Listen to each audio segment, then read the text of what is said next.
Good evening and welcome to Athens City Council. It's Monday, January 9th, 2023, 7 p.m. We have a series of committee meetings tonight, the first one being Finance and Personnel, and we do have several guest presenters. So Finance Committee Chair is Sam Crowell with members Reisner, Ziff, and Spjeldness joining him. Since we're having presentations, would it be appropriate for us to stay over? It would probably be easier to just stay. That's a good point. Why don't we just stay for the finance and personnel, and then and probably for transportation as well as.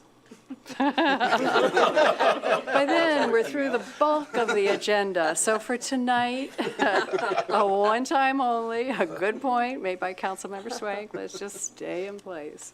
Do we need to vote on that? I don't know, no. 15 votes. There you go.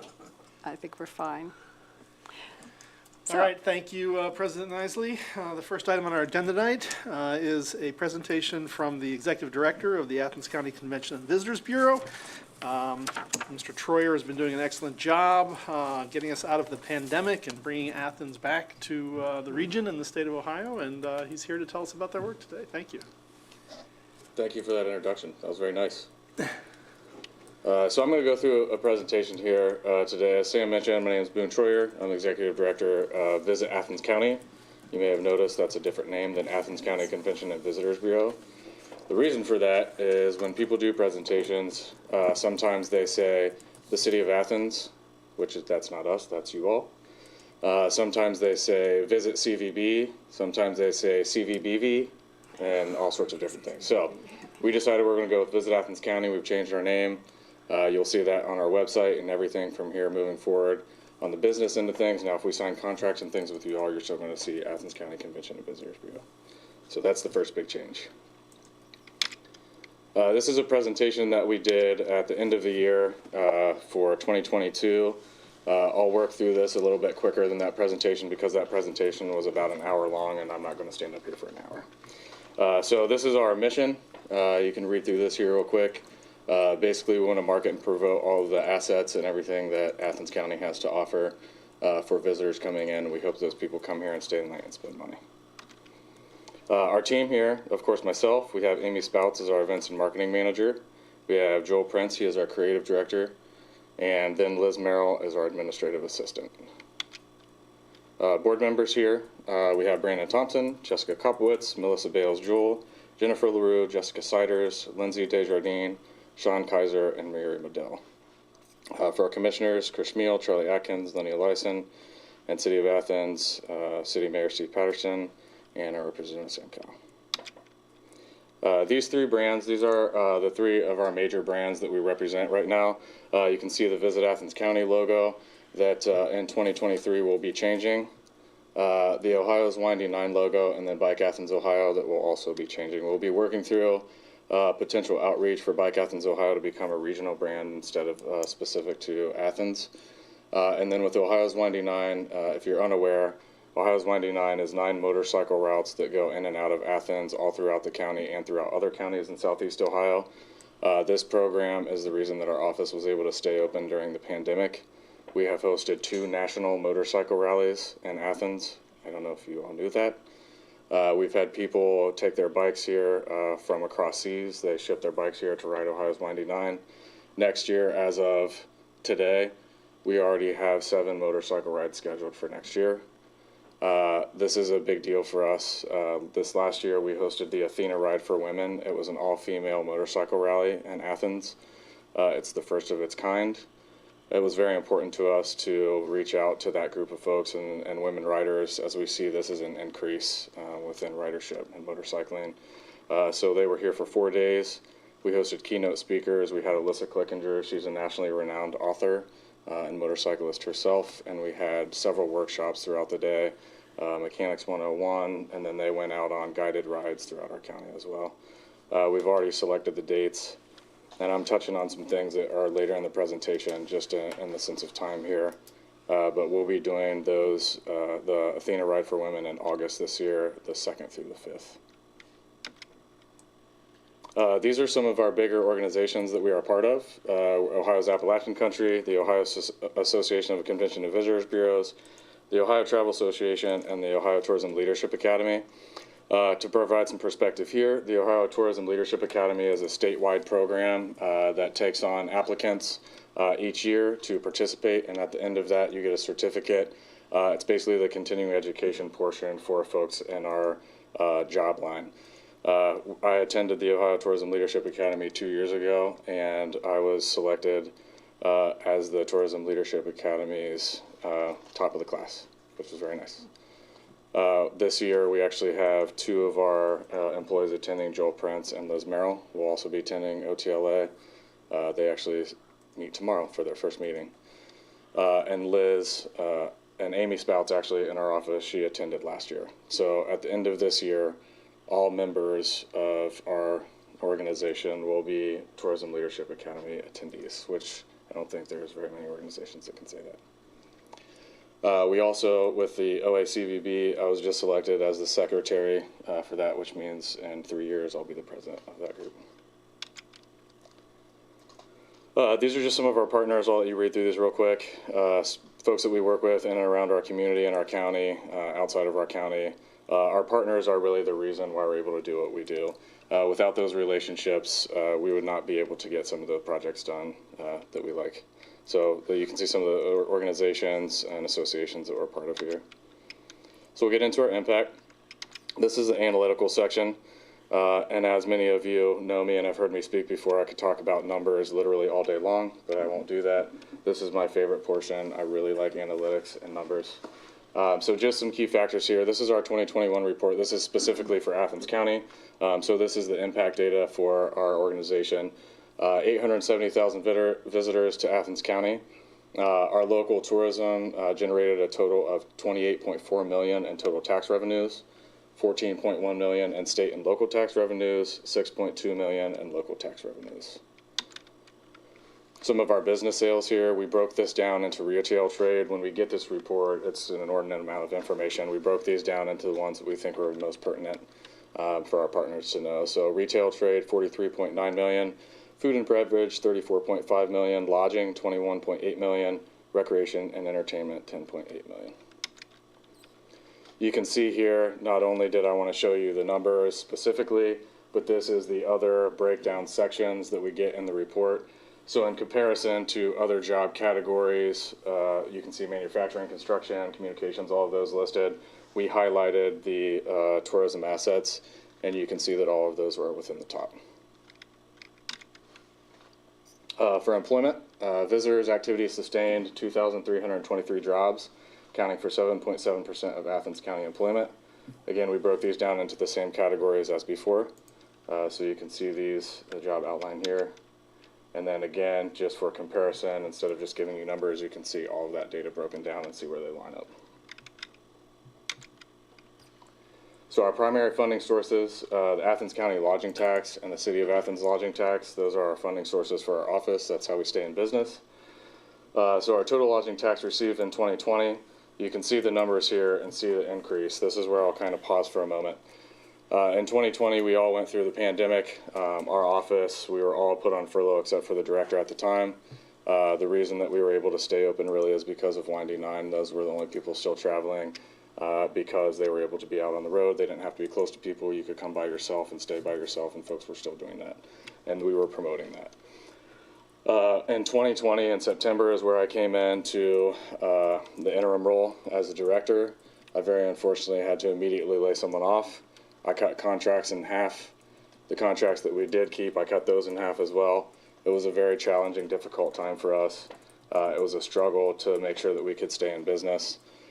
I was able to bring back the other 2 employees, but this was a time of basically trying to kind of clean house, rebuild relationships, kind of figure out where we really were, what we could afford. This was the challenge for us. Some of those challenges, unfortunately, still are there. We're still working through some of those relationship issues, rebuilding contracts and things like that. So going through that, we used 2021 as our cleanup time. We worked quite diligently on regaining some of the contracts. We increased our advertising and marketing outreach. We had some new structures for our office as far as reporting goes. We made those relationships important relationships that we really needed to continue to move forward. And then in 2022, we celebrated all of that hard work by really expanding our marketing outreach. We started getting involved in state level organizations. We took leadership roles in meetings and with those organizations. I mentioned being secretary of OACVB. Amy is the secretary and a regional rep for Ohio's Appalachian Country. And again, I mentioned Joel and Liz are attending OTLA this year. So we're really going headfirst with a Tigger-like attitude this year, trying to get involved in everything and make sure that folks are understanding what it is that we're doing and why we're doing it and how that impacts the income. Again, I'm analytically minded, so if anybody wants to see all of those real numbers, feel free to come by my office. So our secondary funding sources, we wanted to get outside of, hey, we have this lodging tax. What other funding sources can we bring into our office? How could we be sustainable and be able to support our events and things that we want to do in-house? So I mentioned the Athena Ride for Women. This last year, it brought in $6,750. And then in 2023, this is something that I'm really excited about, but also nervous about. This will be a challenge, is the merchandise sales. So I mentioned Bike Athens, Ohio, Windy 9, and Visit Athens County. Those are the things that we'll be selling: t-shirts, cups, hats, things like that. The challenge with that is, as all of you know, I'm a relationship person, and I do not want to compete with anybody in town. All of those partners that we represent that sell their own stuff, we don't want to be competing with them. So we have to make sure that we're following that line of, these are the things that are ours, we've created these, and not step on anybody's toes. So that's the challenge and the part that I'm working through. So reinvesting in tourism. This is our tourism assets. We just opened up today, actually, our 2023 tourism development grants. So in 2021 and 2022, we handed out $30,000 in grants. This was an increase from what we have done in the past. We had several applicants come through. Our board actually puts together a committee for selection processes there, and then we send out why and how and how much money. Due to our increases and wanting to invest more in our community, the board, with the support of the board, we've decided to increase to $20,000 for the year 2023. So we're increasing our grant outreach. These are previous grant recipients, just to give you all an idea of the folks that we've helped in the past.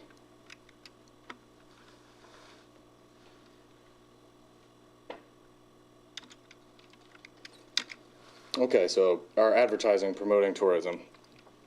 This is the fun part. So the 614 magazine, APG Media Ad Rack, these are all folks that we have worked with, we have contracts with to do marketing and advertising. I often tell people that our job is to tell all these people out here and all these other areas and other states and communities about what we have here so that they come here and spend money, which is why you living here might not see what we're advertising. So sometimes we'll say, well, what is it that you actually do at the Visitors Bureau? We don't even know what it is that you do. And my response is, that's okay, you're not supposed to, because I want all of these people to know so that you come in here and they spend money. Now, those partners and people that we work with in town, that's when I take it to the next step and I say, well, we can work together and here's how, and these are the things that we do so that you can step in and be a part of that. So with these right now, this is the 21-22 outline. Our biggest one that I'll touch on is we signed a contract with the Cincinnati Bengals. We are in the Cincinnati Bengals game day programs. We have a full page ad across from Joe Burrow. I'm going to say that again. We have a full page ad in the game day programs across from Joe Burrow. If you think about how many people go to a game and get that program that are seeing an advertisement. We started that in 2021. That was the first pickup that we had.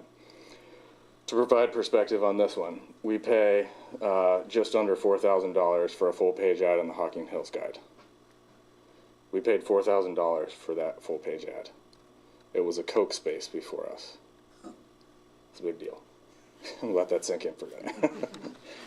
So because of that and our relationship with PSP and some of the work that we've done, going into 2023, we will be heavily investing in professional sports. I have been able to negotiate the $4,000 price tag across the board for all of our ads. We have contracts now with the Cleveland Guardians, the Chicago Bulls, Pittsburgh Penguins, the Pirates, Pittsburgh Steelers, Cincinnati Bengals, the Browns, and I think that's it. So for 2023, we're expanding our marketing with professional sports. Many of those are game day programs. Some of them are their annual yearbooks that they do, collectors that come out once a year. The Guardians annual yearbook is actually kind of used as their game day program. They don't actually hand out the game day program, so they sell those at the games. So just pure numbers, if you think about how many people are going to see an advertisement for Athens, those are general Athens ads in hopes of getting people to come here. And just last year, not the first year, we added QR codes to those so we can actually be tracking who and where and how many, which is the analytical part. Of course, we want to keep doing our face-to-face communications, especially as shows start to come back. So we'll be doing the AAA Travel Expo in Pittsburgh. That's actually next week. Amy will be leaving for that. Ohio's Travel Pavilion is one of our contracts. They do all of our visitors guides, our Winding Nine maps, our bicycle maps, and our rat cards to 11 travel shows around the state of Ohio and surrounding states. And then, of course, our motorcycle shows and events as we travel around and host. So hosting group events, events and conferences, motorcycle and car groups. This is just an example of who we had in 2021 and a few that are in 2022. But these are the events and conferences, are several of those we partnered with Ohio University to make that happen. And then, of course, the motorcycle and car groups. Amy is our expertise on that. I mentioned, we touched on this, we create our own event. The thing that I did not mention is that our partner for this event was My Sister's Place. And you can see here that we raised $2,176 for My Sister's Place throughout that. Another thing that I'd like to touch on is the Uptown Ladies Night. We worked with several locations uptown. We provided them with a poster to put on their wall to come up with a special. The one that I remember the most is that CASA did a special that was named after the first two ladies to ride their motorcycles across the United States. So that was really cool. We, for that event and that example, we literally hand delivered people to the doorsteps of our businesses uptown to spend money. Social media here, Instagram, Facebook, you can see our number of followers. There's an exponential increase over the last 2 years. I'll just let you look at those numbers. The increase for the Athens, Ohio Instagram and Facebook is incredible. So here are a handful of our publications. This is going into 2023, so we have printed 60,000 visitors guides. We actually just got those last Thursday. We are really excited about the guide this year. It's the 25th anniversary of PassionWorks, so we have used PassionWorks as the theme in the guide. If any of you want any guides, please come to the office and pick some up. We are working with AdRack. We moved from 4 locations to 15 locations this year across the state of Ohio, so that's a huge change for us as well. We also, for the second year in a row, Ohio University is purchasing 10,000 of our guides to use in their recruitment materials. Let's say that one again. For the second time in history this year, they're buying 10,000 guides. The Hawkeye-Indiana Bikeway maps, we're going to revise those and we'll do a release in 2023. Our goal is to have that out by spring. So here's kind of where we're going. So we talked a lot about 2021, 22. Very condensed version. Again, if anybody has further questions or want me to expand, I would be happy to do that. You all know I like to talk.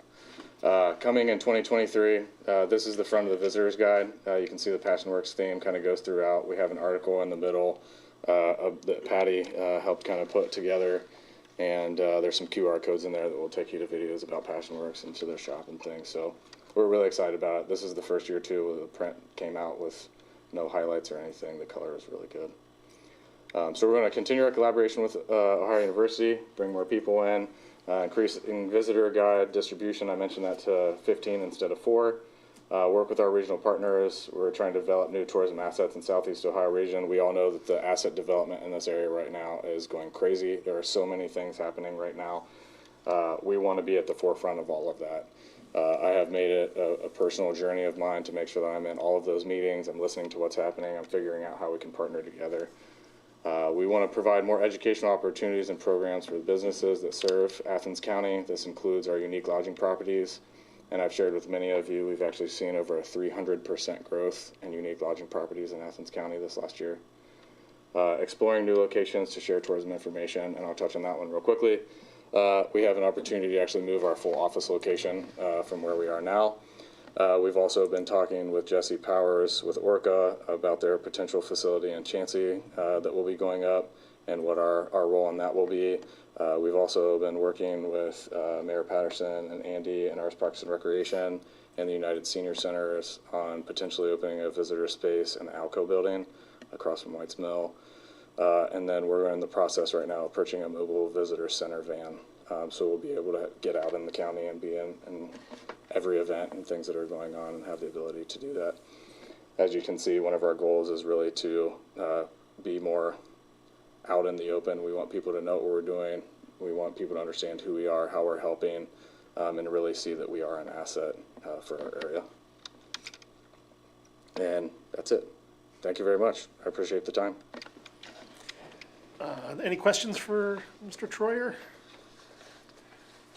Yes, Member McCary. Thanks. I recognize that advertising, promoting, outreach, that's your mission. About what percentage of your budget would be marketing advertising? Yeah, I can actually give you an exact number. What they approved this year, the board, it was $200,000 in marketing and promotion. And that includes all the things that I mentioned with professional sports, WOUB, IMG, that list of all those, the contacts that we have. We also do some things that were not on there, like billboard outreach, or if we have an article written about us, or video promotion.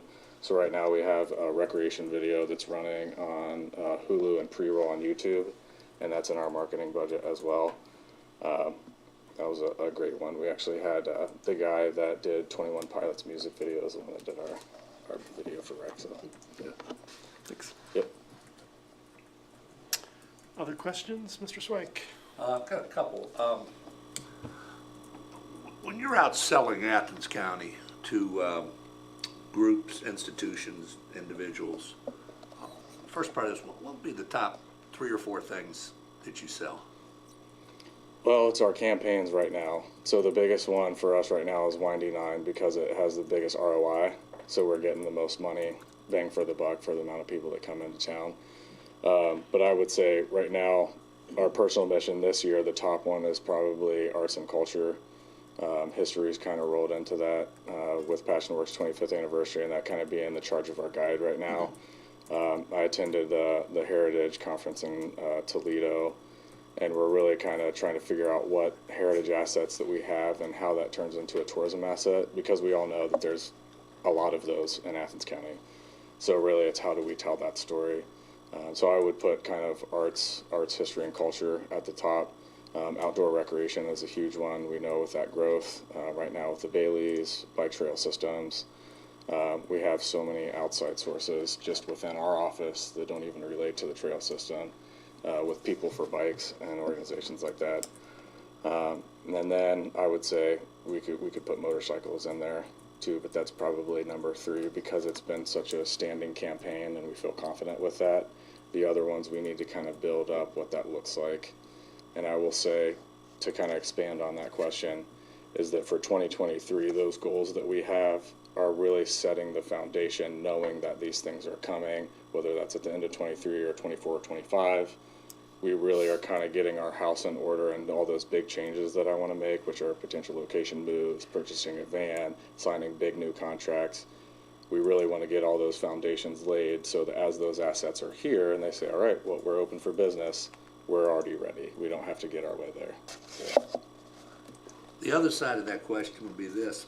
In those instances where you've pitched to an organization or a group, particularly when it comes to conventions and things of that nature or bigger things coming here as opposed to a one-off guy coming down and riding his bike, what would you say are the 3 or 4 biggest reasons or most prominent reasons you hear why someone didn't come? I don't want to be in the city. That's why they come down here. And the reason that they don't want to come here is because we just don't have the space.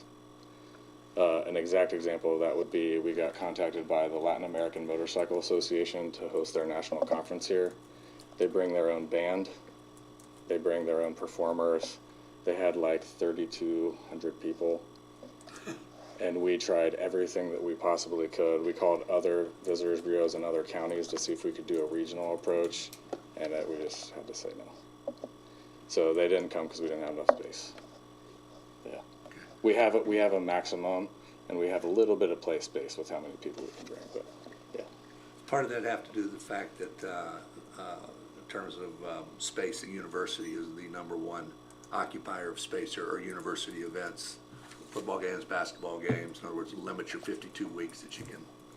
Well, see, that analytically, that is not correct. Okay. So with that statement, that's actually for our hotels in particular. Right, that's what I So, was getting yeah, at. so our hotels in particular, their biggest business is actually construction, believe it or not. So bringing in folks to work on pipelines, work on the roads, but you also have to think about what our ancillary spaces are. So, you know, we have Nights Inn, Hometown Inn, Days Inn, Super 8. Although those are chains, they're a little bit smaller than like our Hampton and our Fairfield, OUN, things like that. So on those bigger weekends, those are ones that we don't have to work for really because they're already there. So I guess to answer your question, we do kind of focus on other time frames that we need people. And the reason why Windy 9 is so successful is because those are usually midweek stays. Weekends are a little bit easier to get people in, but yeah. The last part of it, Mr. Chairman, you kind of hit on a location in your presentation there. If you were to draw a T-chart, pluses and minuses, what would be the pluses and minuses of your current location there on East State Street? That's a loaded question.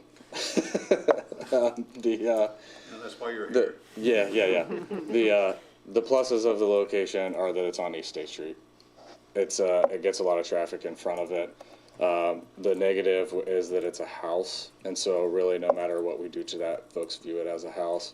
We very unfortunately have had several people that come in that say that they didn't realize that that's where we were, even though we have a giant sign out front that says Athens County Convention and Visitors Bureau. We even have a highway sign.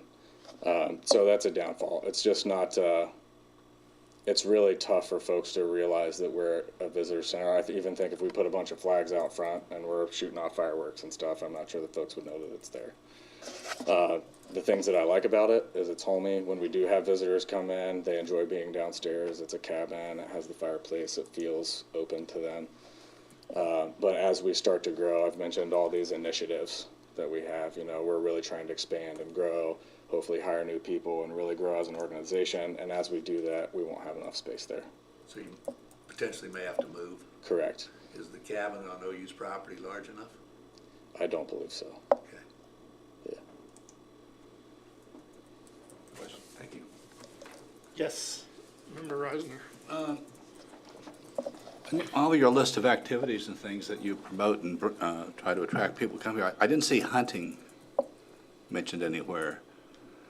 It seemed to me with a deer herd that's just out of control here in Athens County, it would be ideal to promote hunting again. It is. So we actually mentioned some of the public hunting spaces in the visitor's guide.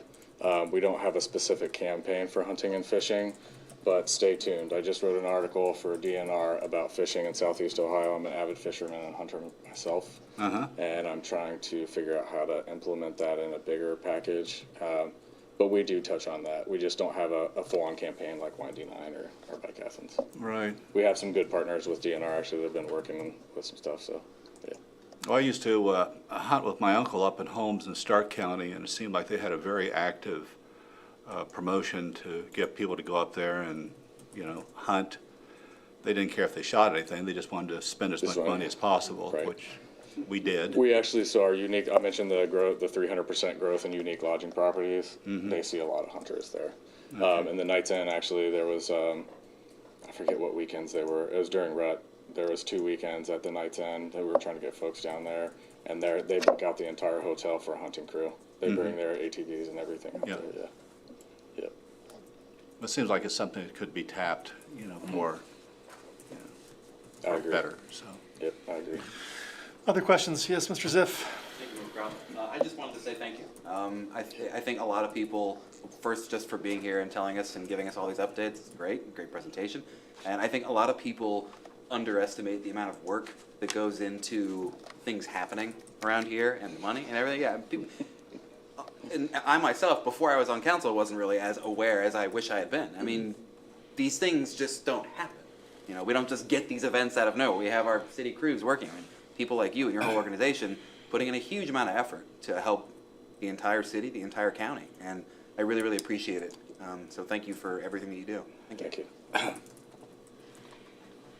And I'll just finish off by saying the board works really hard, and Sean Kaiser did a great job as chair of the board these past few years, and I'm looking forward to Kaiser's Barbecue opening in my neighborhoods, hopefully pretty soon.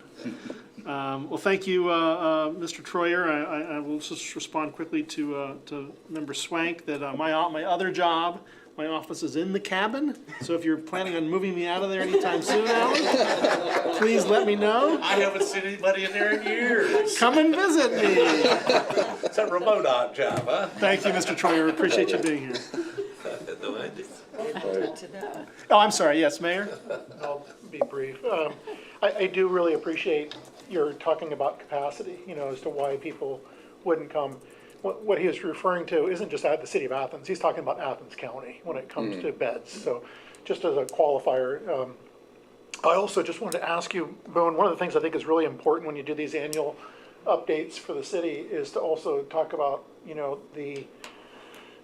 the revenue growth through the transient guest tax. Just as kind of an educational moment for anyone who's watching tonight, that 3% comes from the county. That full 3% goes to your operations, and half of the city's 3% goes to your operations as well. And so I was trying really quickly to do the back of the napkin, and it looks like I do know that in 2019 it was right around 700, almost $750,000 of revenue that was generated with those two combined.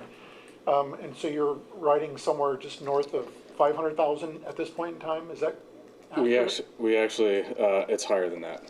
So so right now, you mentioned 2019. 2019 was the highest year in history at that point in time, and if I might be wrong here, but I believe we were just over 600,000 then. And so a couple of the things that are playing into that. One is the increase in overnight stay options, because we have more of that 300% growth in unique lodging property, and as Mayor mentioned, that's across the county, not just the city of Athens.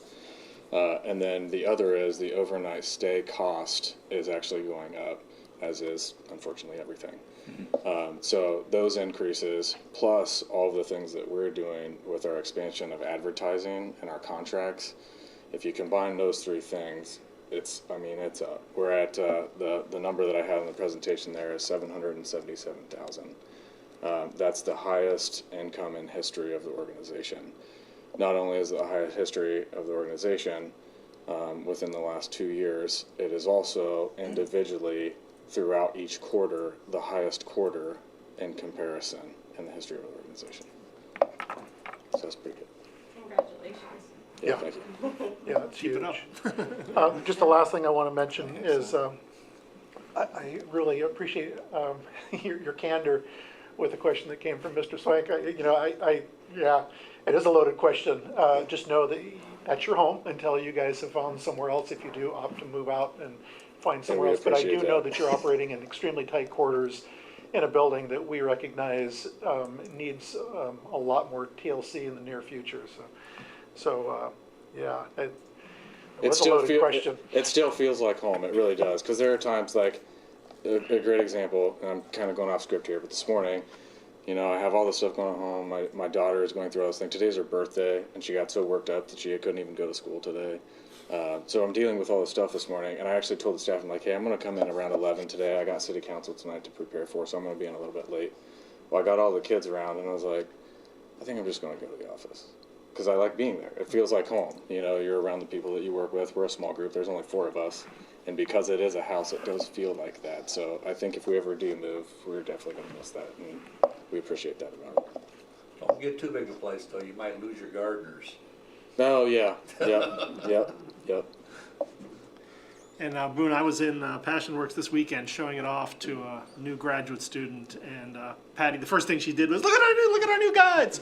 So they came in on Thursday. You got them there by Saturday. That's pretty good. So they came in Thursday, and we at lunchtime ran to APG as fast as we could, and we grabbed as many boxes that would fit in the van. And the first place that Joe and I went was actually to give one to Patty. Nice. She's very excited. All right. Thank you very much. Thank you. Okay, moving on to our second item on finance and personnel tonight, the Public Entities Pool of Ohio. This is our property and liability insurance for the city. This is insurance for our buildings and our property and our equipment. We do have Mr. Cheeky here to tell us more about this year. I believe this will be our third year with PEP. Yep. I'm sure you're going to cover that. and 3 of this is 6 to get fully vested. Okay, yeah, I wanted you to explain We'll fully talk what about that that. meant. I saw that in your notes. The Public Entities Pool of Ohio is AAA rated and endorsed by the Ohio Municipal League. We obviously have some new infrastructure coming this year that Mr. Cheeky will be talking about how the rates may increase. But I'll just turn it over to you. Thank you for being here. Yeah, what a tough act to follow with going to the Visitors Bureau to, or visit Athens, Ohio to talk about our liability insurance. But I'll try to keep it brief and interesting, at least for the purposes of tonight's meeting. We're partnered with the Public Entities Pool of Ohio. I call it PEP. You might also hear PERSO, and it's partnered with a number of other organizations. Here locally, John Miller with Matthews Insurance is our local agent that we work with directly for processing things as needed. PEP is a AAA rated organization. It is endorsed by the Ohio Municipal League, of which we're a member.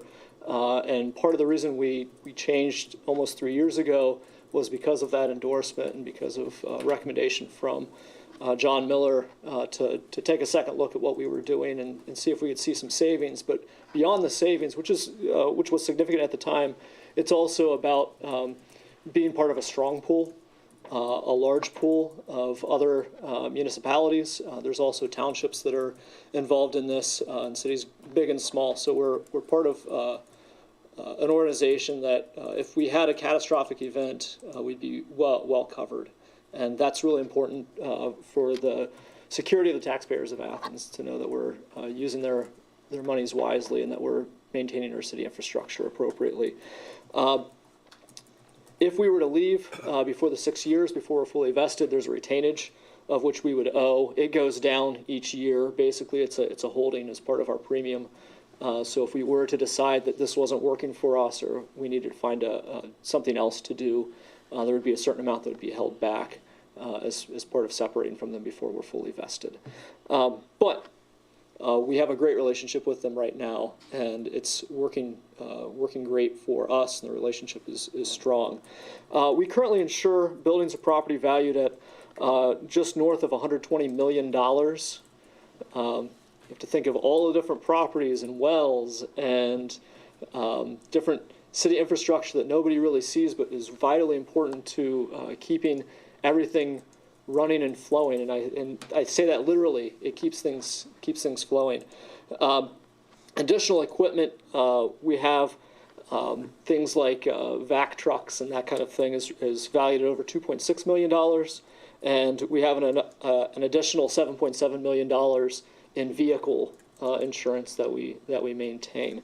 So we're talking about a lot of things that we have to keep covered, and we want to have it covered appropriately. We did a evaluation in 2021 of all of our buildings and infrastructure. So we had somebody come from New Jersey, and they visited every single property that the city has and every single building. And we talk about all those little wells and lift stations and all those kinds of things. They had to visit each one of those and photograph them and do an appraisal on each one in 2021. So our information's been much updated from when we were under our previous insurance program.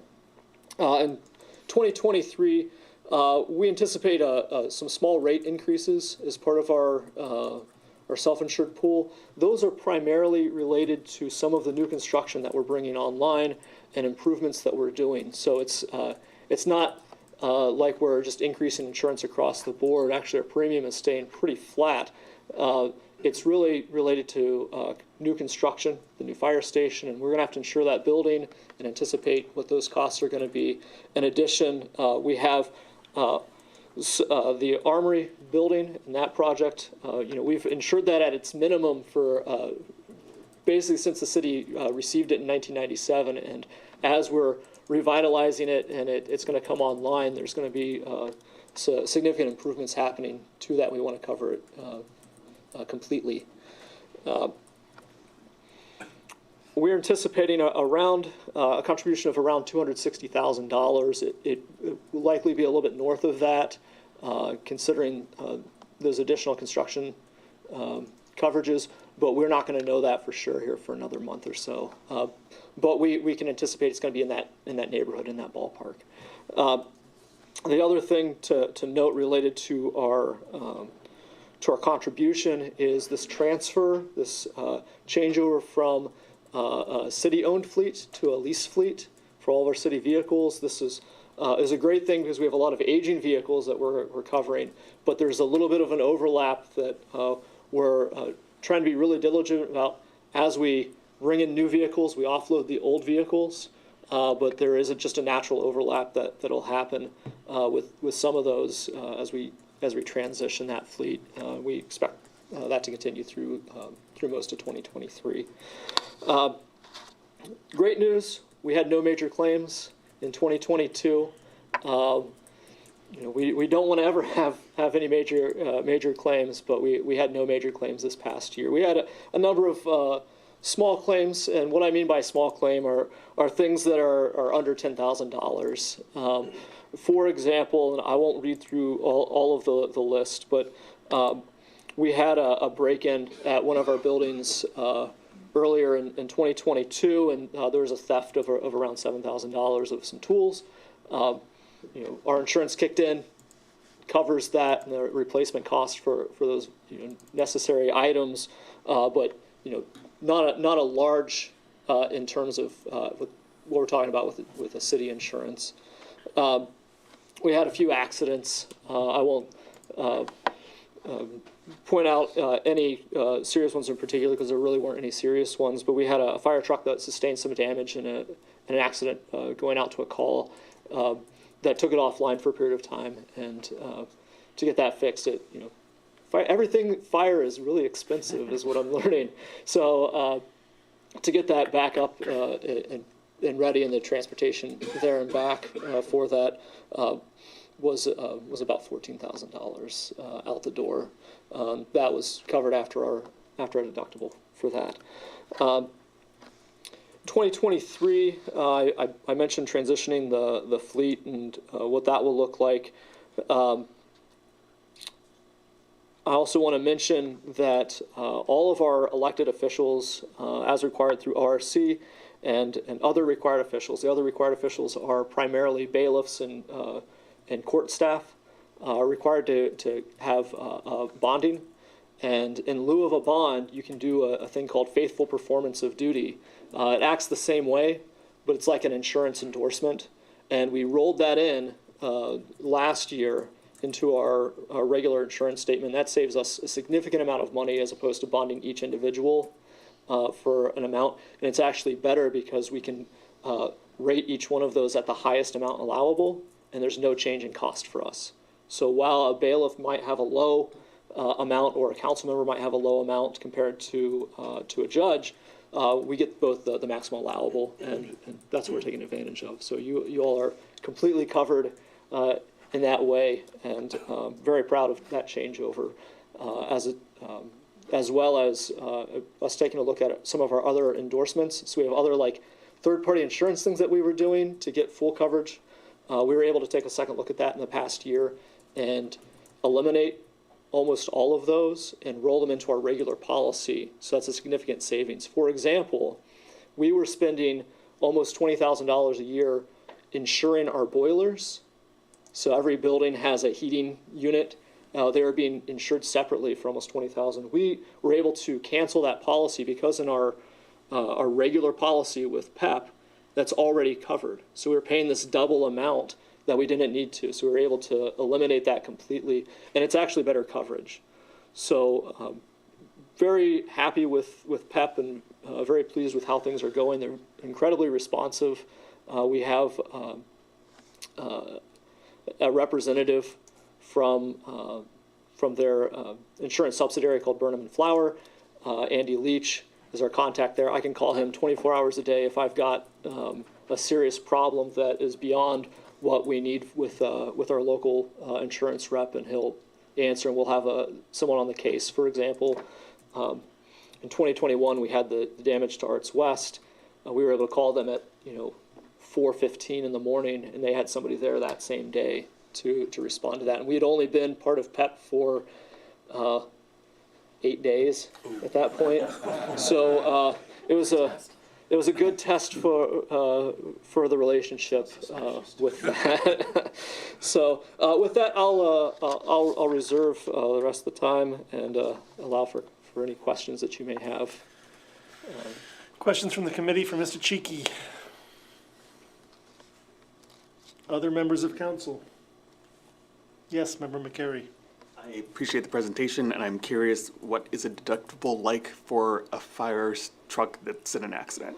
So our standard deductible is $2,000. If it's under $2,000, we generally can self-perform that anyway. But if it's something that's over that, that's kind of our threshold. So anything that's caused damage, and that includes third-party property, that deductible is $2,000.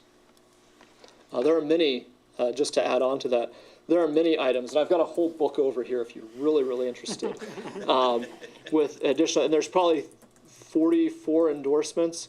Most of those don't have a deductible. So cyber crime, for instance, there is no deductible to the city. It's part of our policy and what we pay into our premiums. So if we have a cyber attack, and this is something that we experienced under our old insurance, and we paid a deductible of over $10,000, there's no deductible for that. It's included in the policy. It's actually far superior to what we had before. So we looked pretty intently at what our options were at that time when we wanted to do the switch to make sure that we had good coverage. Thank you. Could you also give a couple examples of why elected officials need to be bonded?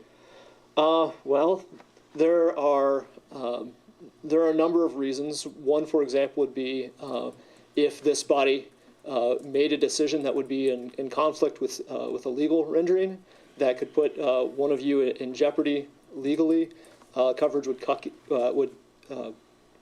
kick in for that, where you were acting in good faith in the time that you were in your position, and if you were in good faith doing that, even if you were incredibly wrong and exposed the city to some liability, that we would be covered. Those are great questions, Member McCary. I didn't want Mr. Cheeky to scare you away, or any of, we had conversations about trying to attract people to this position. You're not helping us, but that's okay. Honesty is the best policy. Other questions, Member Swank? Just a quick, well, this, what you share with us today and the premium coming up, will that require any action on this council's part?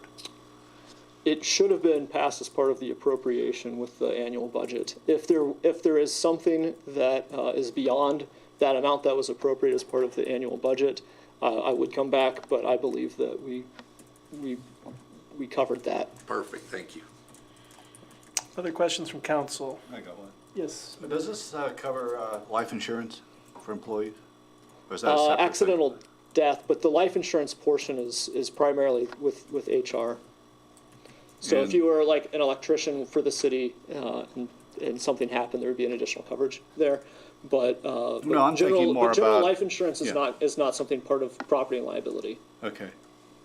So if one of us had a heart attack right now, I'd still get my $10,000? I'd recommend to talk to the HR office for that. Before you have the heart attack. Estate planning or something? Other questions? You never know. Any questions from the administration? Just to clarify for Member Reisner's question, recently we had a session where we talked about the next contract for medical insurance and the life insurance for employees, not accidental death, but just life insurance for anybody who died Right. while in office is under that policy, not under the liability policy that Andrew Chicky's talking about here. Has the amount of coverage changed? No. So in the 11 years that I've been on here, it's still the same as it was when I came in 11 years ago. As far as I know. Is that appropriate? I mean, costs go up. I mean, basically what you're talking about is funeral costs. Sure. My understanding, if I remember correctly, it's $25,000 per employee. Now, it may be different for part-time employees. I'll have to double check that with HR, but that's an answer that I'll get, and I'll get back to the group. Well, wait a minute, I don't understand what temporary or part-time's got to do with an elected official. I don't either. Yeah. You mentioned $10,000. If someone has briefed you $10,000 in the past, perhaps it has to do with. 11 years ago, I think that was about it, maybe 15. Yeah, so it's $25,000 for full-time employees. I will get the answer on part-time employees and elected officials. We're getting off track here a bit. That's I all was I was gonna gonna say, say. Insurance. you're welcome to It's not have about a our conversation with liability Mr. policy. Cheeky or Mr. Stone outside of this discussion, but I think unless there are other questions about the PEP, thank you, Mr. Cheeky, for being here. Cool. The third item on our finance and personnel agenda tonight segues nicely from the conversation Mr. Cheeky was having about our fleet management. And that is the Ohio Revised Code requires us annually to have, to officially authorize the Service Safety Director or his designee to sell obsolete or no longer necessary items, municipal property such as vehicles. And so next week, we will be looking at the first reading of the ordinance that authorizes this sale of, this internet auction sale of unneeded or obsolete municipal property. Are there any questions from the Finance and Personnel Committee? Yes, Member Ziff. Just one little small clerical, just because some people have put in a huge amount of effort going through our code just to get rid of gendered language. Might be prudent just to strike out that his for something more like they. Thank you, Member Ziff. Very well pointed out. Any other questions from the committee? Yes, Member So how does Spionis. that work exactly? It's what, the wording's in section 1 of the proposed ordinance, where it says hereby authorizes the Service Safety Director or his designee. Is that the one you're pointing to? So we can change that to be gender neutral. I didn't read Your that. question is about the whole Yeah, yeah. ordinance. Oh, okay, About the okay. sale of Yeah. obsolete or unneeded items. The city has a Crown Vic I knew you from was 1989, and it has 300,000 miles on it, and we want to sell that. This authorizes the city administration to sell that at an internet auction. But the Ohio Revised Code requires the city council to give them that authority to do that. Do I have that right, Mr. Stone? Yeah, but your example's not a great one. Sorry, please use a better We're one. probably gonna send scrap. Yeah. But, you know, things that have value, you know, that we think that there is an appetite out there in the internet world, that this is another asset, another tool for us to see be it able on to use to YouTube all the dispose time. of properties that might be of greater value to someone else. Watch YouTube, but Does that answer your question, Member Spillane? that's sufficient, I guess. Sufficiently. Other questions? Yes, Member Swank? Is this ordinance good for the whole year? In other words, do we have to come back for each item, or this just takes care of it? Gives them the authorization. Except for, yes, go ahead. What you're voting on is to allow us to use the internet to auction. And the Ohio Revised Code says that typically we can dispose of things via an auction if council gives us the authority to dispose of the thing. There's an extra ordinance that's required to do it on the internet, and that has to be passed annually. Any individual item valued at over $1,000, we have to seek council approval for disposal unless you've already voted to do so. Like there have been some vehicles that in past councils, you've already done that. We just haven't disposed of them yet. We're just waiting for the new one to come in. So we wouldn't have to come then, but you've always done it. So in all cases, something that's valued over $1,000, the council has to authorize the disposal. Completely independent of this ordinance. This just says we're allowed to use the internet to do it. Thank you, Director Stone. Other questions? Thank you, President Nisley. That ends Finance and Personnel. Thank you very much, Councilmember Swag. We'll move on to Transportation Committee, chaired by Councilmember Reisner. Thank you, Madam President. We have 5 items to discuss. I think the first 4 all are giving authority over to the Service Safety Director to take care of each individual item. Would the Director care to speak to these, or do you want me to read them?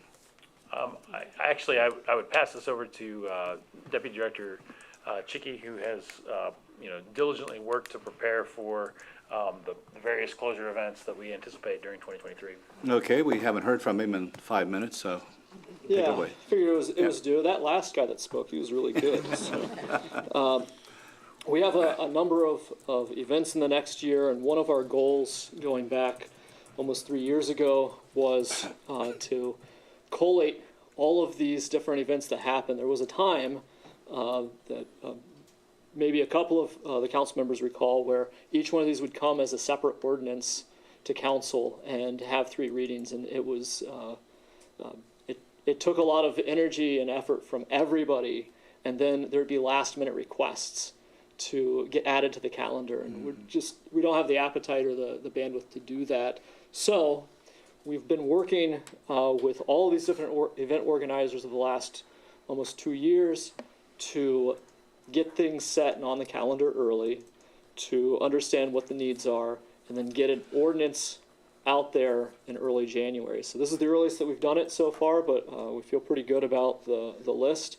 I do want to note a few of them. I'll read each one just so that it's part of the record. But in order, the Ohio University International Street Festival will be back again, slated to be on April 8th, using the section of Union Street from College to Court.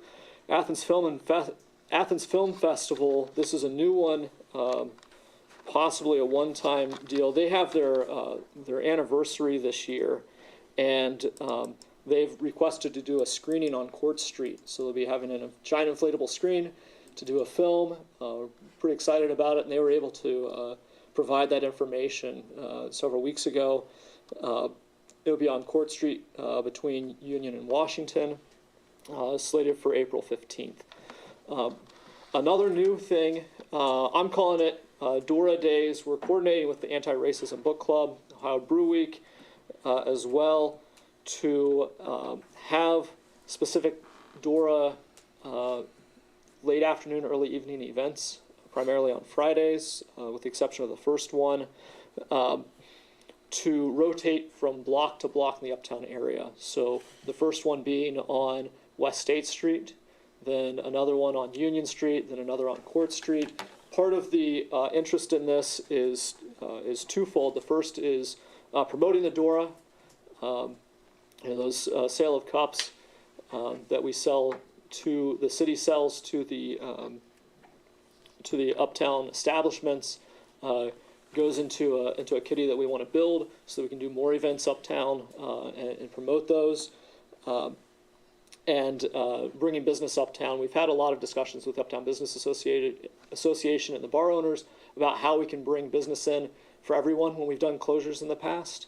One of the challenges that we heard feedback from was, you're taking away the parking and our business for the day by having X, Y, or Z event.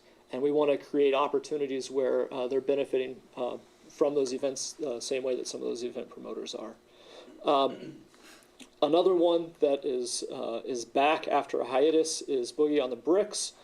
They contacted us late last year with interest. They were able to set a date. We have a master calendar now, so we are able to plug all of these in and keep them separate enough. We don't want to have so many things happening that we're cannibalizing really good events. We want to have a little bit of a break between them and not have an exhaustion of too many things. We want to have a lot of things in a really full calendar.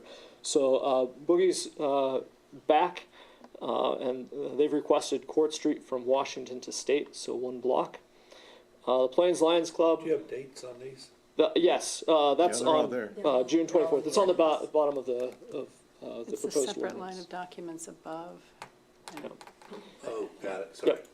Yep. Plains Lions Club will be back. They've got three dates slated. Ohio Brew Week, last call. Business as usual for them. Athena Ride for Women, which Boone Troyer had mentioned, will be back this coming year, as well as Ohio Health Bounty on the Bricks. Those are August 4th and August 5th, back to back.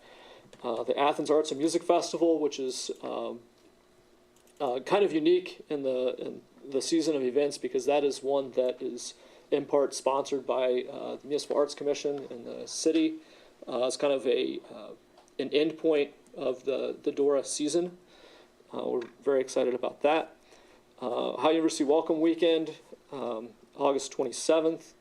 And then a slight change, which actually follows what we've done in this past year with Halloween, is to combine City of Athens Halloween and Ayuba Trick or Treat closure together. It was a great success this past year. Really happy with how that turned out and want to see that continue. We've had full support from the Uptown Business Association for that. That will be October 28th. Then we have the annual holiday tree lighting.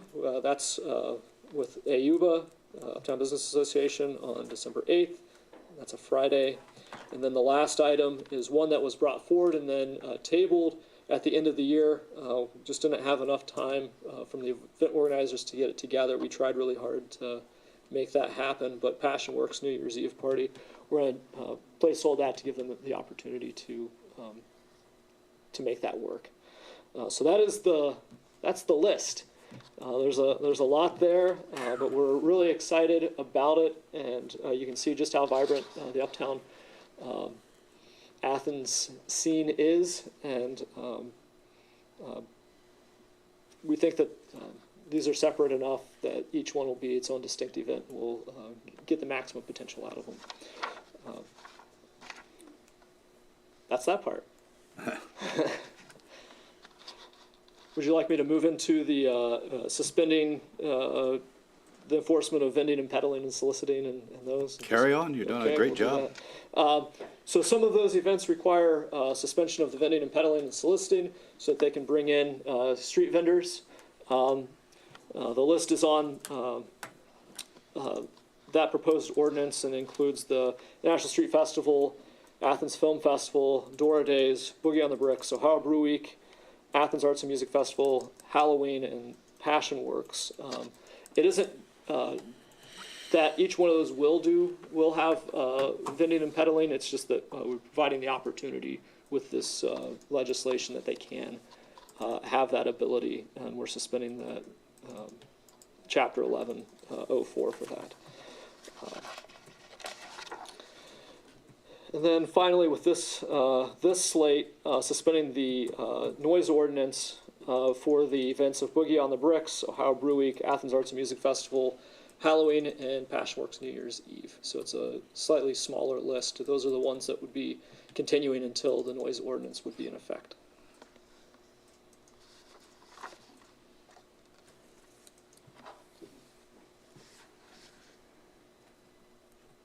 Next, okay. So this is a separate slate of ordinances, not related to street closures, but this is moving into the 2023 holiday season. I know it's January right now, but we're trying to be diligent about some of these things that happen every year that are part form, but also for awareness, and want to get these scheduled so that we can plan well in advance. The first is continuous parking, beginning Sunday, December 17th. That's when the university lets out for their winter break until Saturday, January 15th, when students come back 2024. So December 17th, 2023 through to January 15th, 2024, suspending the continuous parking ordinance for that time period. And then the final one that I have this evening is temporarily suspending the fee for parking at metered spaces in the parking garage for the following dates, excluding 2-hour metered spaces on one upper as follows: Friday, December 8th after 5 p.m., Saturday, December 9th all day, Thursday, December 14th after 5 p.m., Saturday, December 16th all day, Thursday, December 21st after 5 p.m., and Saturday, December 23rd, all day. And the purpose of that is to promote our uptown businesses during the holiday shopping season. That's my list. Question on this one. Since these are all separate dates here, how does the public know in advance that they can take advantage of this, or mistakenly think, well, it's going to cover like 3 weeks or something, and they go and park and get a ticket, and now they're kind of angry, and their holiday is ruined, and you know. That happens sometimes. Okay, So part of our response to that is getting this out earlier allows us to get the information out to the public earlier. In past years, it's one of those ordinances that happens to us and we don't want things to happen to us. We want to have a little bit more foresight. So by doing this earlier, we can promote it earlier and not wait for an emergency suspension of the rules in December when we say, oh no, we forgot to pass these ordinances because we weren't thinking about it. So that's part of it, is that we were able to get out the communications. Well, I guess that's my question is, what method will you use, or are you planning to use, like marquees, or? So we have our we have our city public release system that we send out the same way that we do with things like leaf collection and holiday yeah, tree pickup but and those kinds of things. I'm a little skeptical here. Somehow I have a horrible feeling it's not going to be enough. I mean, I think what you need, personally, is that you have a great big marquee right in front of the parking garage that says, today, park. Right. And Today, don't. well, and we do that. We have a sign that goes out each day. It's put out by the custodians and then taken back in by the police department with the midnight shift. It's a metal sign. Yeah, parking. yeah, okay. But I hear what you're saying. We can think Yeah. about that. Certainly. To that sign, though, I saw it, and I apologize for looking at my phone. I thought I had taken a picture of it. I didn't know what it meant. It was confusing. Okay. So, to Jeff's point, I think a well-designed holiday sign, very simple. Anybody drives up knows that they can park for free, or today's not a free parking day. To that, though, I'm curious. This is really just Saturday and Thursday. Do people not shop on Friday? No. It's also coordinated with the Uptown Business Association. Well, that's what I was asking. Have you been given some guides that Friday's not Monday, Tuesday, Wednesday? It's when they're promoting events.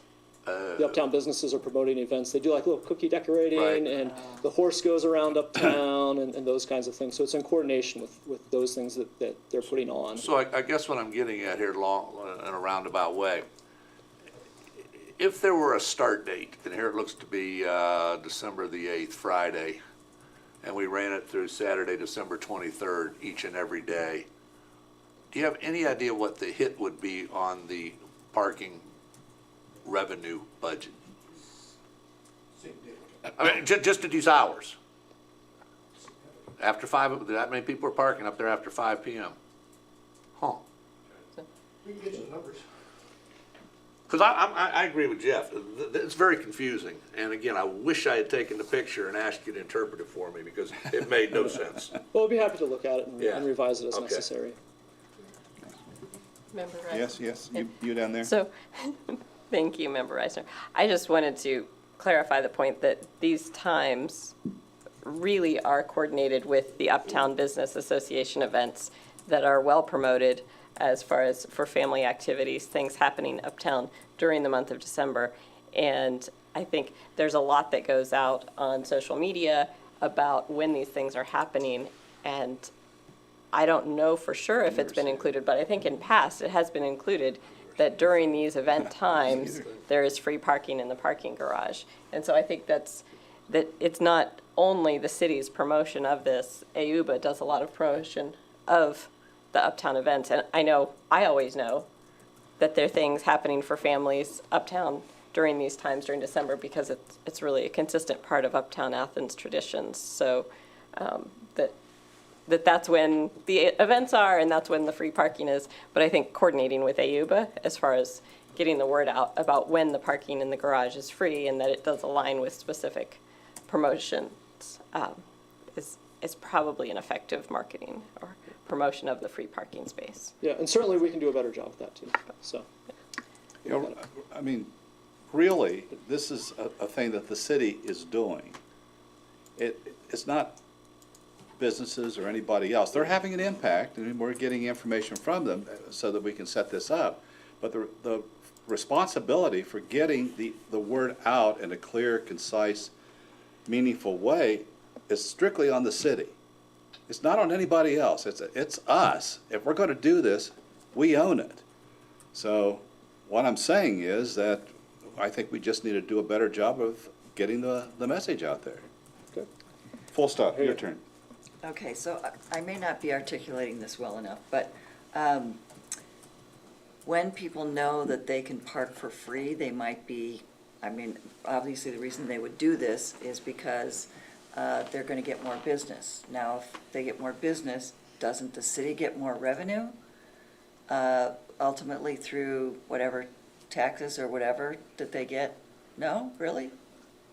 Income tax, if they have to bring on more staff to sit there and fill the hours in their shops, then absolutely, from an income tax standpoint, county and the state is gonna be, benefiting from the sales tax that is gonna be generated by any sales going on. So, but at the end of the day, I look at our being able to not have the meters, collecting at those meters as really in-kind way of supporting our local businesses in the uptown area during the holiday season. For us to lose said revenue for those Thursday and Saturdays, is, in my opinion, offset by the number of people that are gonna come up and frequent those stores so that they're gonna be able to benefit. And we're selling, a lot of it, Ohio is home, a lot of local made crafts and whatnot, so, or Yeah, but National Works, as we talked about earlier today. So I do have to this is good. say that I share the concern that I know people had asked me, and I'm like, where is this information? I don't really know. So I'm not sure how effective it is, anyway. I can tell you from being up there, when we had the holiday tree lighting, we had hundreds of people. We had close to 1,000 people uptown for that event, and the line went around the corner for the horse rides. So there's information's getting out there, and people are very excited about it. Mr. Mayor? I promise you, I'll make sure the information goes out in heavy rotation, and even if it means the first year I have to roll out a VMS sign, sit there and say, it's open, it's open. That's fine. Thank you. I don't have a problem with that. I bring it up at my press conferences, every Wednesday going into the holiday season. So other than that, what more can we do to promote and let people know? Fireworks and stuff. Okay. Next item, let's move on. I think that's everything on my list that I had for you this evening. Yes. I have a question It's fine. about bullet point number 1. Got a call from a longtime resident today who goes to the city website and looks at the agenda for the council meeting every week. And they wanted to know what constitutes a special event? How does one qualify to have a special event? And who can qualify to have a special event? That's a great question. I had no answer. Yeah. So there are a couple of different metrics. Anything that requires a closure uptown as a special event is really up to city council to authorize that closure. But as far as going through the process of applying for that special event, and there's a number of different things that have to happen, it goes in the order of nonprofit and public entities first, university, and then toward the bottom list are for-profit and things like that. So anything that promotes the uptown area, tourism, or the city itself has got top billing.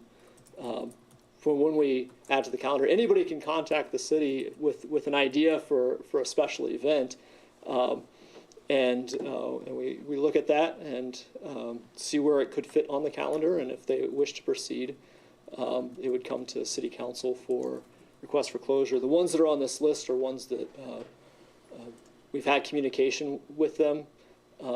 Once you're kind of on the calendar and hold your place, that eliminates pretty naturally some of those other ones that might want to come in. So it's if you're early and organized, you're going to have a better chance at success. And I think I recall from a conversation last year that a special event and the permitting that goes with it is different than a parade event. That's correct. Okay. Yeah, great. so there's an application for both. The application for a special event is about 20 pages long, and I work directly with those individuals. There's a number of things. We need life safety plans, sanitation plans. We talked, I think the mayor mentioned last week about zero waste and plastic free. So part of the communication, if you come to the city administration requesting a street closure, we're going to talk through each one of those things. What we want for a successful event before we move to the step of requesting that closure is that they're organized and planned and have all the appropriate things that they need, including, once we say, yeah, this seems like something that will work, you have to get additional event insurance. If you want to have alcohol, there's an F2 permitting process. So there's a number of steps that have to happen in order for us to proceed. And even after the closure is authorized from the administration standpoint, we could revoke that application if they aren't meeting certain metrics. So if they, on the life safety plan, didn't create in their plan a fire lane, we could say, this isn't going to work without you adjusting that. And if they don't, then we could remove their permit and not allow them based on those metrics. Well, thank you. Yeah, just a follow on to that comment that Mr. Chicky shared with the group. So, this body approving the closure for a special event is kind of the check on if there's a public good aspect of it. So he mentioned nonprofits. There was more than a few years ago now, a for-profit entity that came and saw the closure, and ultimately we did it for a road race type activity. When we look back on it after the fact, we said, was this really for the public good? It was a for-profit entity that came in and requested that the roads be closed.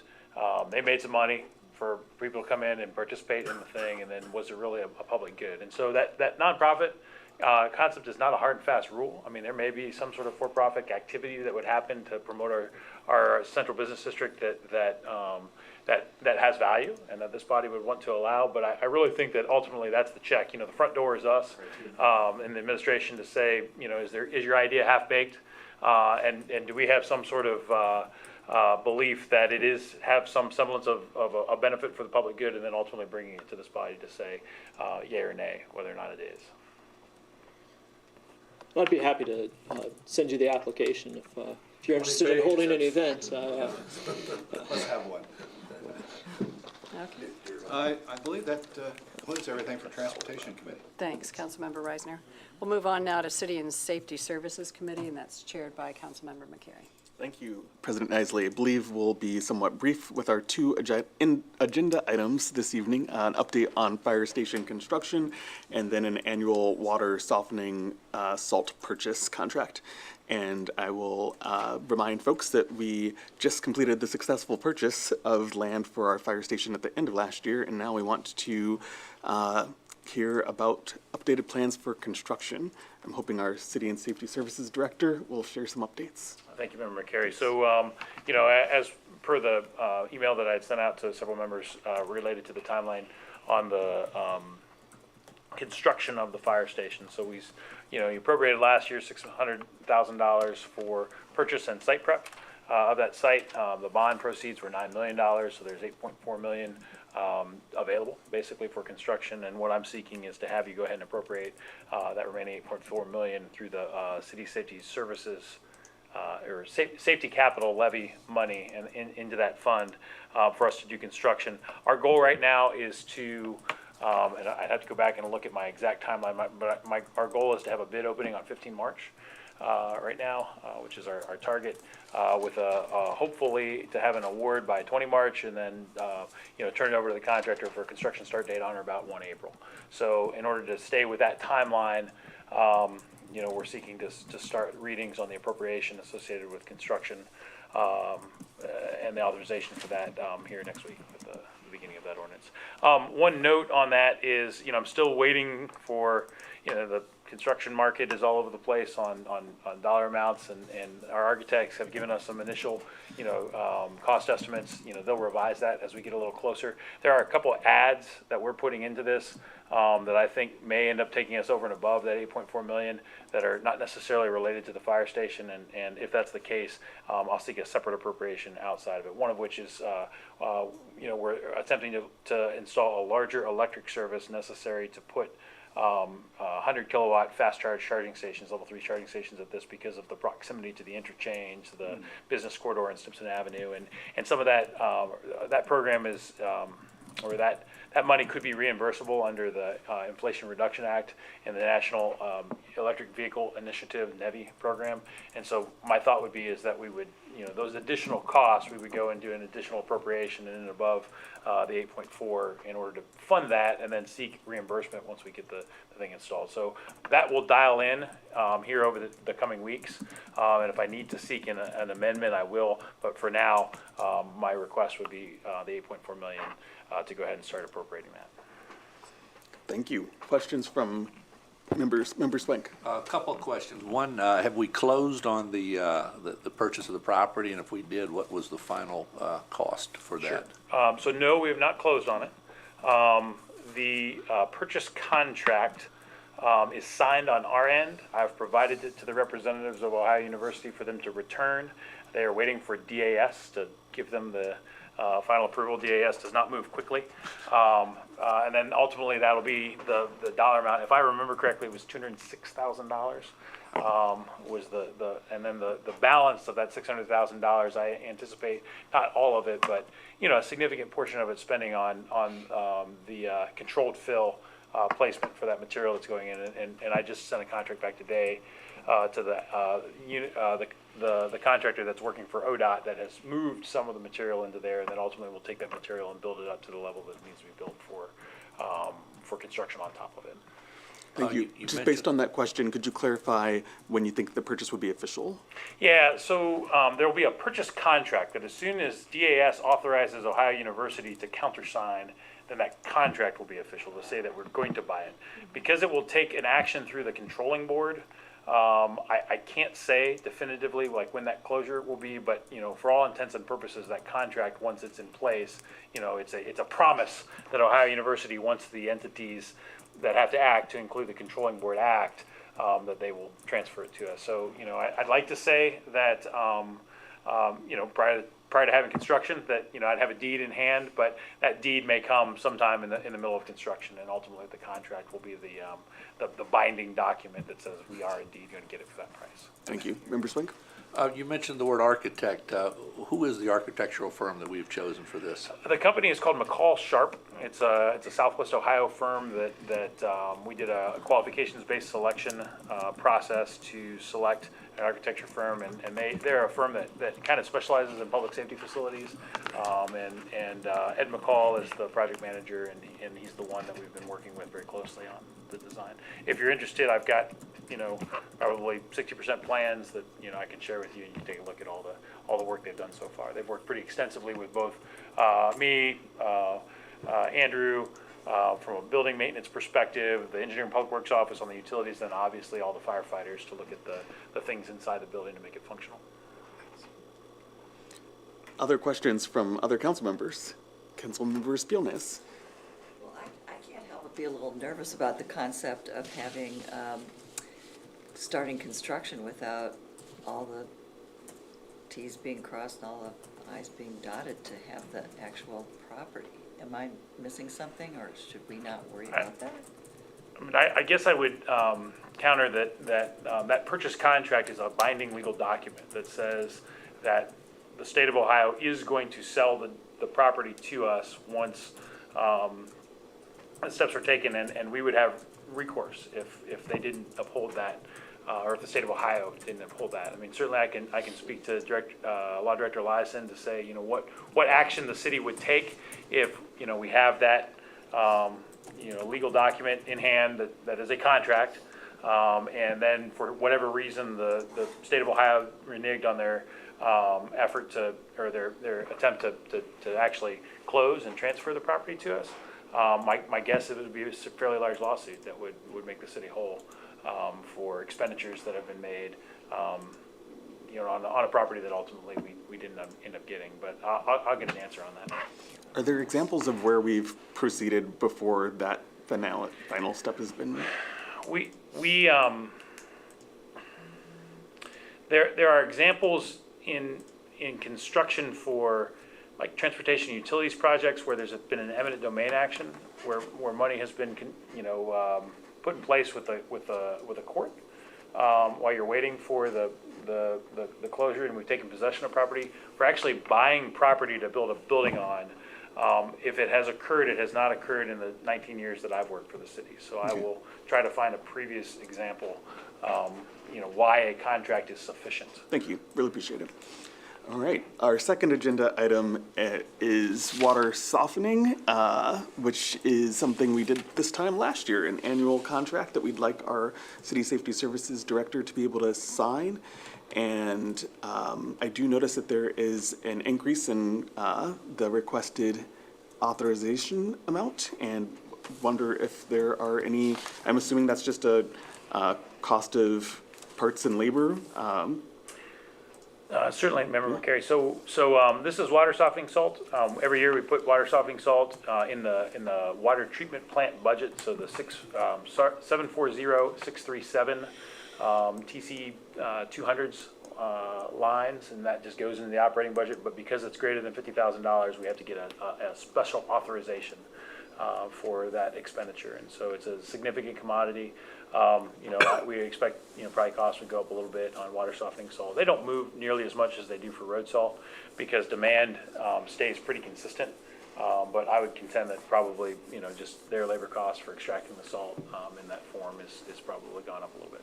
Thank you. I believe it was 150,000 last year, and would that be, in your mind, a realist or an understandable increase to I think 168? so. Okay. Yeah, I think so. Just as a, kind of a point of reference, several years ago, we were spending like $250,000 Okay. on salt, and because of some work by the water plant staff on rebuilding the softeners, and basically making it so that we hang on to our softening media longer, we don't lose that media. We've really decreased the amount that we spend on water softening salt, and it's just because of good maintenance by that great staff down there. So, it's actually less than we spent, 10 years ago on water softening salt. Great. Questions from committee members? Other members of council? City administration? And the public? All right, that concludes our City and Safety Services meeting. Thanks, Councilmember McCary. We'll move on now to Planning and Development Committee, chaired by Councilmember Grace. Thank you, President Isley, and I have one item on the agenda for this evening. So this is a Title 49 application, which is an application for use of the city's public right-of-way. One of the frequent issues that comes before this committee. And in this case, we have a company called Elite Signs that has applied to essentially swap out a sign where currently it is Bedrock Rentals, and they would like to replace that with the new business name of Sunbelt Rentals. And the application came through our the appropriate channels, has been filled out and approved contingent upon City Council approval of this right-of-way use. Are there any questions from the committee on this Title 49 application?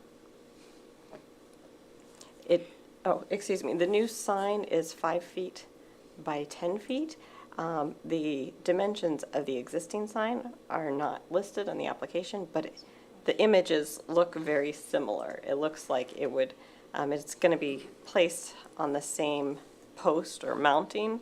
So does the administration happen to know specifics on the sign, the current sign size? I don't know that we do. I mean, we can get that information as to what the But current dimensions are. Yeah, based on the image provided, it looks like the new sign is the same size as the old sign, or at least very similar. What they're proposing is permissible in that zone if they were outside of the right-of-way, under the sign ordinance for zoning. Okay. They just happen to be in the right-of-way. In the right-of-way. So that's why they're seeking this revocable, or this special right-of-way permit. We actually discovered that the Bedrock sign didn't have one.